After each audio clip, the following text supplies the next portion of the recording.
Hi hello welcome to my channel. ದಯವಿಟ್ಟು ಚಾನಲ್ನ subscribe ಮಾಡ್ಕೊಳ್ಳೋದನ್ನು ಮರಿಬೇಡಿ.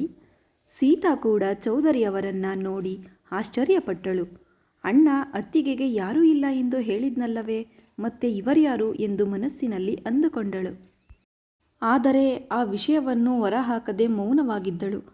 ಇವರು ಅಮ್ಮನ ತಂದೆಯ? ನಾನಿಲ್ಲಿಯವರೆಗೆ ಇವರನ್ನು ನೋಡಿಯೇ ಇಲ್ಲವಲ್ಲ ಎಂದು ಕಿರಣ್ ಮನಸ್ಸಿನಲ್ಲಿ ಅಂದುಕೊಂಡನು. ಎಲ್ಲರಲ್ಲೂ ಇದೇ ಪ್ರಶ್ನೆ ಇತ್ತು. ಆದರೆ ಯಾರೂ ಅದನ್ನು ಮೇಲಕ್ಕೆ ಕೇಳುವ ಧೈರ್ಯ ಮಾಡಲಿಲ್ಲ. ರಾಘವ ಎಂದು ಕರೆದರು ಚೌಧರಿಯವರು. ಅವರ ಗಂಭೀರವಾದ ಧ್ವನಿ ಹಾಲ್ ತುಂಬ ಪ್ರತಿಧ್ವನಿಸಿ ಅಲ್ಲಿದ್ದವರ ದೃಷ್ಟಿ ಅವರ ಕಡೆಗೆ ತಿರುಗುವಂತೆ ಮಾಡಿತು. ಕೆಂಪು ಬಟ್ಟೆಯಿಂದ ಮುಚ್ಚಲ್ಪಟ್ಟ ದೊಡ್ಡ ಬೆಳ್ಳಿಯ ತಟ್ಟೆಯೊಂದಿಗೆ ರಾಘವ ಅಲ್ಲಿ ಬಂದು ನಿಂತನು. ಚೌಧರಿ ಅದರ ಮೇಲೆ ಕೈ ಇಟ್ಟು ಹುಡುಗಿಗೆ ಕೊಡು ಎಂದರು. ರಾಘವನ ಕೈಯಿಂದ ಆ ತಟ್ಟೆಯನ್ನು ಪಡೆದು ಉಮಾ ತನ್ನ ಸೊಸೆಗೆ ನೀಡಿದಳು. ಅದನ್ನು ಹಿಡಿದು ನಿಂತಿದ್ದ ಮಧುವನ್ನು ನೋಡಿ ಉಮಾ ಆತುರದಿಂದ, ತಾತಯ್ಯ ಏನು ಕೊಟ್ಟಿದ್ದಾರೆಂದು ನೋಡು, ನಮಗೂ ಕೂಡ ತೋರಿಸು ಮಧು ಎಂದಳು. ಬಾಲ್ಯದಿಂದಲೂ ಉಮಾಗೆ ಇದ್ದ ಈ ಅಭ್ಯಾಸ ಅವಳ ತಂದೆಗೆ ತಿಳಿಯದೇನಲ್ಲ. ಯಾವುದಾದರೂ ಉಡುಗೊರೆ ಕೊಟ್ಟರೆ ಅದನ್ನು ತಕ್ಷಣವೇ ತೆರೆದು ನೋಡುವವರೆಗೂ ಅವಳಿಗೆ ಸಮಾಧಾನವಿರ್ತಿರಲಿಲ್ಲ. ಈಗಲೂ ಅವಳ ಅದೇ ಉತ್ಸಾಹವನ್ನು ನೋಡಿ ಅವರು ನಕ್ಕರು.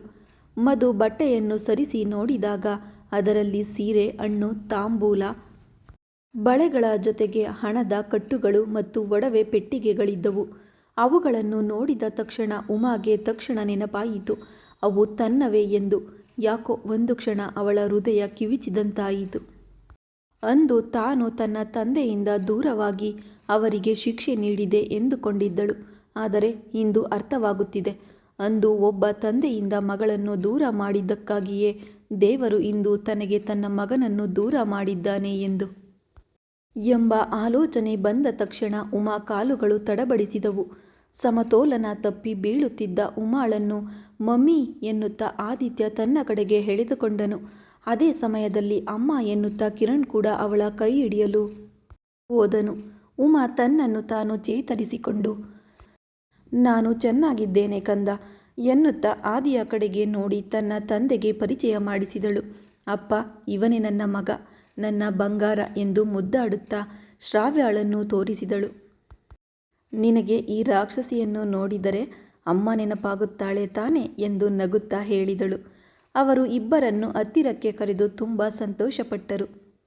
ಆ ತಟ್ಟೆಯನ್ನು ಶ್ರಾವ್ಯಾಳಿಗೆ ನೀಡಿ ಮತ್ತೊಮ್ಮೆ ಅವರ ಕಾಲಿಗೆ ನಮಸ್ಕರಿಸುತ್ತಾ, ಥ್ಯಾಂಕ್ಸ್ ತಾತಯ್ಯ ಅವರೇ, ನಿಮ್ಮ ಉಡುಗೊರೆಯನ್ನು ನಾನು ಎಂದಿಗೂ ಮರೆಯಲಾರೆ ಎಂದಳು ಮಧು.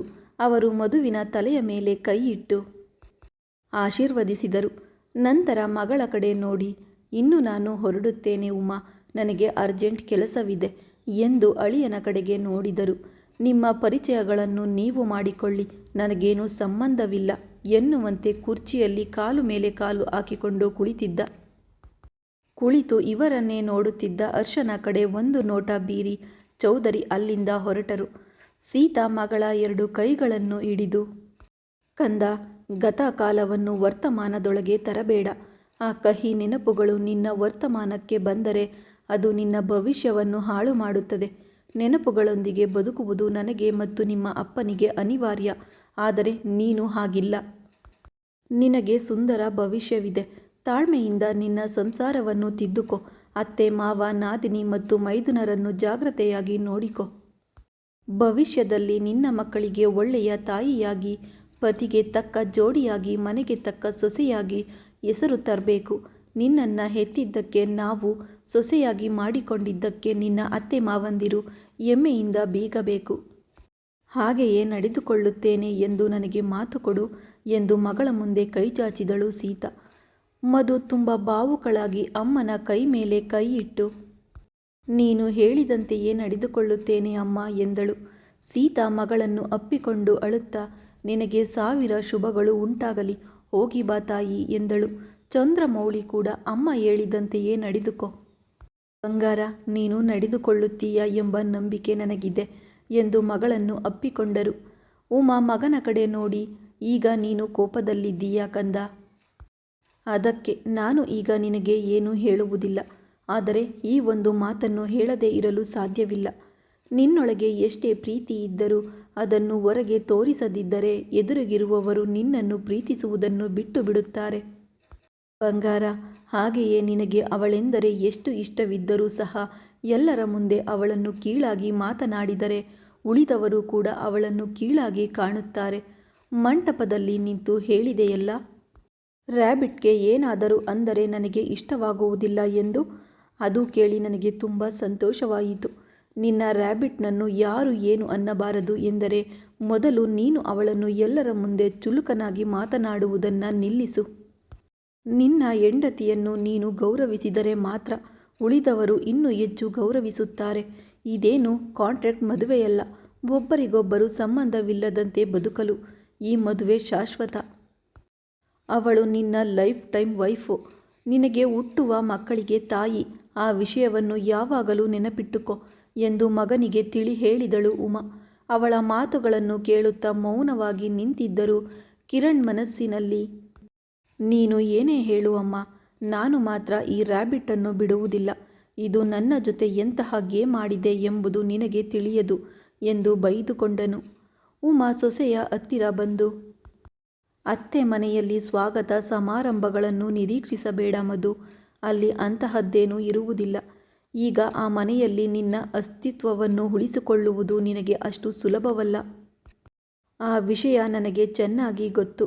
ಆಗ ಸೀತಾ ಹೇಳಿದಂತೆ ತಾಳ್ಮೆಯಿಂದ ಜಾಣ್ಮೆಯಿಂದ ನಿನ್ನ ಸಂಸಾರವನ್ನು ತಿದ್ದಿಕೊಳ್ಳುವುದು ಈಗ ನಿನ್ನ ಕೈಯಲ್ಲಿದೆ. ಸೊಸೆಯ ಕಿವಿಯ ಹತ್ತಿರ ಹೋಗಿ, ಮೊದಲು ಬಿಸಿಯಾಗಿರುವ ನನ್ನ ಮಗನನ್ನು ನಿನ್ನ ಕಡೆಗೆ ತಿರುಗಿಸಿಕೊ. ಅವನು ಒಬ್ಬ ನಿನ್ನ ಪರವಾಗಿದ್ದರೆ ಸಾಕು. ಆಮೇಲೆ ಉಳಿದವರ ಬಣ್ಣ ಬಯಲು ಮಾಡಬಹುದು ಎಂದು ಮಧುವಿಗೆ ಮಾತ್ರ ಕೇಳಿಸುವಂತೆ ಹೇಳಿದಳು. ಆಗಲಿ ಅತ್ತೆಯವರೇ, ನೀವು ಹೇಳಿದಂತೆಯೇ ಮಾಡುತ್ತೇನೆ ಎಂದಳು ಮಧು. ಸರಿ ಕಂದ, ಇನ್ನು ಹೊರಡಿ ಎನ್ನುತ್ತಾ, ಅಯ್ಯಯ್ಯೋ ಇನ್ನೊಂದು ಬಾಕಿ ಉಳಿದಿದೆಯಲ್ಲ ಎಂದಳು ಉಮಾ. ಮಧು, ನಿನ್ನ ಮಾವನ ಹತ್ತಿರ ಆಶೀರ್ವಾದ ಪಡೆಯುವುದಿಲ್ಲವಾ? ಕನಿಷ್ಠ ನಮಗೆ ಸೀರೆ ತರುವ ಅವಕಾಶ ಕೊಡದೆ ಮದುವೆಯಾಗಿ ಬಿಟ್ಟೆ. ಈಗ ಆಶೀರ್ವಾದವನ್ನಾದರೂ ಪಡೆಯದಿದ್ದರೆ ಶಾಸ್ತ್ರಗಳು ಒಪ್ಪುವುದಿಲ್ಲ. ನಾನು ಸಂಜೆ ಸೀರೆ ಕಳುಹಿಸಿಕೊಡುತ್ತೇನೆ, ನಿನ್ನ ಪತಿಯಿಂದ ತೊಡಿಸಿಕೊಳ್ಳು ಎನ್ನುತ್ತಾ ಅಕ್ಷತೆಯ ತಟ್ಟೆಯನ್ನು ಹರ್ಷನಿಗೆ ನೀಡುತ್ತಾ, ಅವನು ಇಲ್ಲದಿದ್ದರೆ ಕಿರಣ್ ಬರಲಾರ ಎಂದು ತಿಳಿದು, ಬನ್ನಿ, ಬಂದು ನಮಸ್ಕರಿಸಿ ಆಶೀರ್ವಾದ ಮಾಡುತ್ತೇವೆ ಎಂದಳು ಉಮಾ. ಅಲ್ಲಿ ಉಮಾ ನಿಂತ ತಕ್ಷಣ ಕಿರಣ್ ಹೋಗಿ ಅವಳ ಕಾಲಿಗೆ ಮತ್ತು ಮಧುವಿನ ಮಾವನ ಕಾಲಿಗೆ ನಮಸ್ಕರಿಸಿದ ತಕ್ಷಣ ಇಬ್ಬರು ಅಕ್ಷತೆ ಹಾಕಿ ಆಶೀರ್ವದಿಸಿದರು. ಅವರು ಎದ್ದ ತಕ್ಷಣ ಹರ್ಷ ಉಮಾ ಕಡೆ ನೋಡಿ, ತಾಳಿ ಬೊಟ್ಟು ತಲಾಂಬ್ರಗಳು ತರುವ ಸಮಯವಿತ್ತು, ಆದರೆ ಮೆಟ್ಟಿಲು ಸೀರೆ ತರಲು ಸಮಯವಿರಲಿಲ್ವೇ ಎಂದು ಮನಸ್ಸಿನಲ್ಲಿ ಅಂದುಕೊಂಡನು. ಸಮಯ ಬೇಕಾದಷ್ಟಿತ್ತು. ಎಲ್ಲವನ್ನೂ ತಂದಿದ್ದರೆ ಮೊದಲೇ ಪ್ಲ್ಯಾನ್ ಮಾಡಿ ಇದೆಲ್ಲ ನಾನೇ ಮಾಡಿದ್ದೇನೆ ಎಂದು ಆ ಕಾವೇರಿ ಹತ್ತು ಕಿರುಚಾಡಿ ನನ್ನ ಮಗನ ಮನಸ್ಸಿನಲ್ಲೂ ಇದನ್ನೇ ಬಿತ್ತುತ್ತಳು. ಅದಕ್ಕೆ ತರಲಿಲ್ಲ ಎನ್ನುವಂತೆ ಕಣ್ಣು ತಿರುಗಿಸಿದಳು ಉಮಾ. ಓಹೋ, ಈಗ ಮಾತ್ರ ನಿನ್ನ ಮಗ ಸೊಸೆ ಹೋದ ತಕ್ಷಣ ಆರತಿ ತಟ್ಟೆ ಹಿಡಿದು ಎದುರು ಬರುತ್ತಾಳೆ ಎಂದುಕೊಂಡಿದ್ದೀಯಾ? ಈ ಮದುವೆ ನಿನ್ನ ಪ್ಲ್ಯಾನ್ ಎಂದು ತಿಳಿದು ಅವಳು ಯಾವಾಗಲೂ ಮಂಟಪದಿಂದ ಹೊರಟು ಹೋಗಿದ್ದಾಳೆ ಎಂದು ಹರ್ಷ ವ್ಯಂಗ್ಯವಾಗಿ ಅಂದುಕೊಂಡನು. ಅವಳು ಇದ್ದರೆಷ್ಟು ಬಿಟ್ಟರೆಷ್ಟು, ಹೊರಟು ಹೋಗಿದ್ದೇ ಒಳ್ಳೆಯದಾಯಿತು. ಮದುವೆ ಮಂಟಪದಲ್ಲಿ ಮನಸ್ಸಿನಲ್ಲಿ ಯಾವುದೇ ಕೆಟ್ಟ ಆಲೋಚನೆಗಳಿಲ್ಲದ ವಧುವರನ್ನು ಆಶೀರ್ವದಿಸುವವರು ಬೇಕು ಅಷ್ಟೇ. ತಮ್ಮ ಸ್ವಾರ್ಥಕ್ಕಾಗಿ ಬಳಸಿಕೊಳ್ಳುವ ಮನುಷ್ಯರು ಬೇಕಾಗಿಲ್ಲ ಎನ್ನುವಂತೆ ಉಮಾ ಕೂಡ ನೋಡಿದಳು. ಮಧು ಶ್ರಾವ್ಯಾಳಿಗೆ ಆದಿತ್ಯನಿಗೆ ಬಾಯ್ ಹೇಳಲು ಹತ್ತಿರ ಹೋಗಿ ಅಪ್ಪಿಕೊಂಡಳು.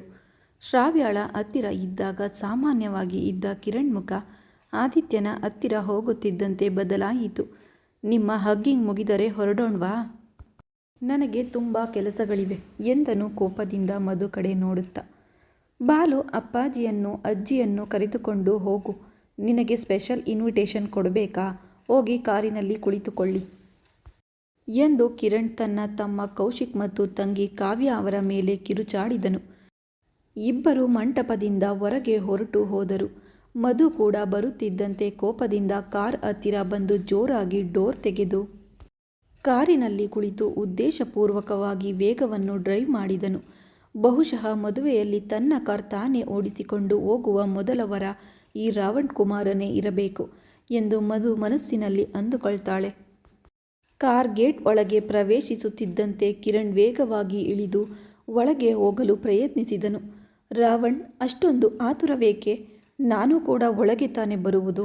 ಇಬ್ಬರು ಒಟ್ಟಿಗೆ ಹೋಗೋಣ ಇರು ಎನ್ನುತ್ತಾ ಬಲಗೈಯಲ್ಲಿದ್ದ ಪೇಪರ್ಸ್ ಅನ್ನು ಎಡಗೈ ಹಸ್ತದ ಮೇಲೆ ಒಡೆಯುತ್ತಾ ಕಣ್ಣು ತಿರುಗಿಸಿ ಮಾತನಾಡುತ್ತಿರುವುದನ್ನು ನೋಡಿ, ಇನ್ನು 5 ನಿಮಿಷ ರ್ಯಾಬಿಟ್ ಅಷ್ಟೇ, ನೀನು ಸತ್ತೆ ನನ್ನ ಕೈಯಲ್ಲಿ ಎಂದನು ಕಿರಣ್ ತುಂಬ ಕೋಪದಿಂದ ನೋಡುತ್ತಾ.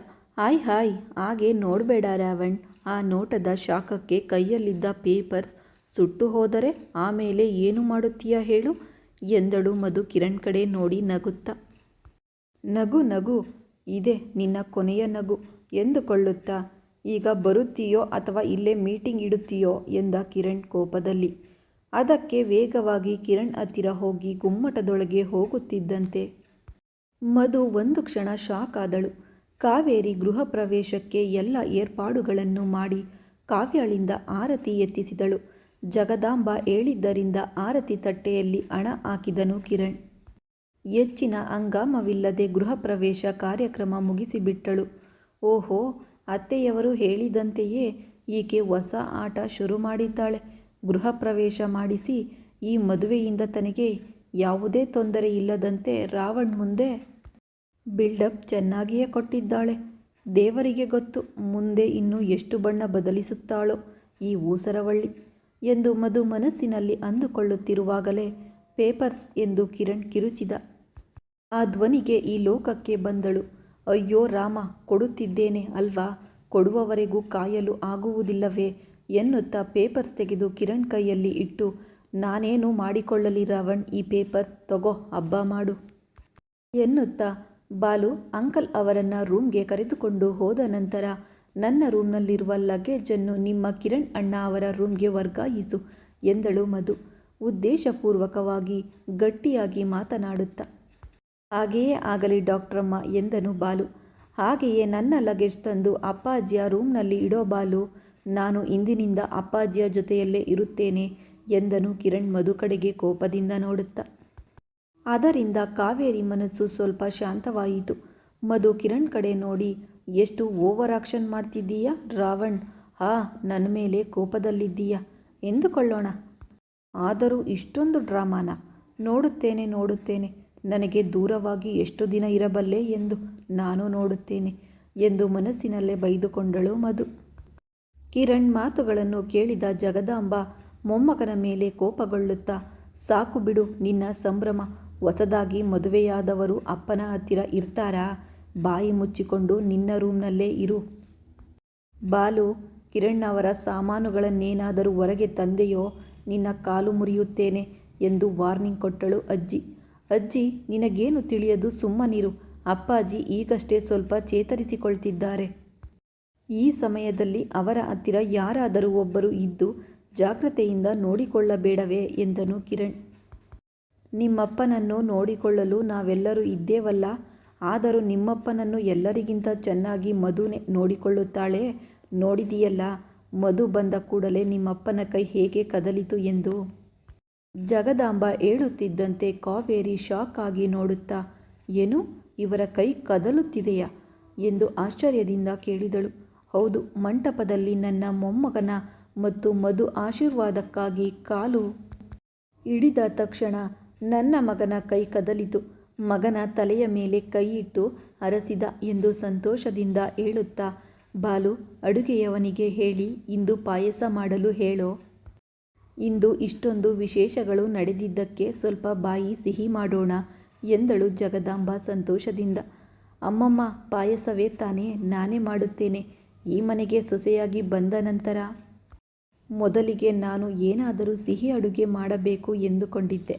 ಈಗ ನೀವು ಕೂಡ ಹಾಗೆಯೇ ಹೇಳುತ್ತಿದ್ದೀರಿ. ಆದರೂ ಇಲ್ಲಿ ಕೆಲವರಿಗೆ ನನ್ನ ಕೈ ಪಾಯಸ ಎಂದರೆ ತುಂಬ ಇಷ್ಟ ಎಂದಳು ಮಧು ಕಿರಣ್ ಕಡೆ ನೋಡಿ ರಾಗ ಎಳೆಯುತ್ತಾ. ನೀನು ನಿನ್ನ ಪಾಯಸ ಎನ್ನುತ್ತಾ, ಅಜ್ಜಿ, ನಾನು ಆಫೀಸ್ಗೆ ಹೋಗುತ್ತಿದ್ದೇನೆ. ಬಾಲು ಅಪ್ಪನನ್ನು ಜಾಗ್ರತೆಯಾಗಿ ನೋಡ್ಕೊ ಎಂದು ಹೇಳಿ ಕೊರಳಲ್ಲಿದ್ದ ಹಾರ ತೆಗೆದು ಎಸೆಯುತ್ತಿದ್ದಂತೆ ಅದು ಹೋಗಿ ಭುವನ ಫೋಟೋಗೆ ಬಿದ್ದಿತು.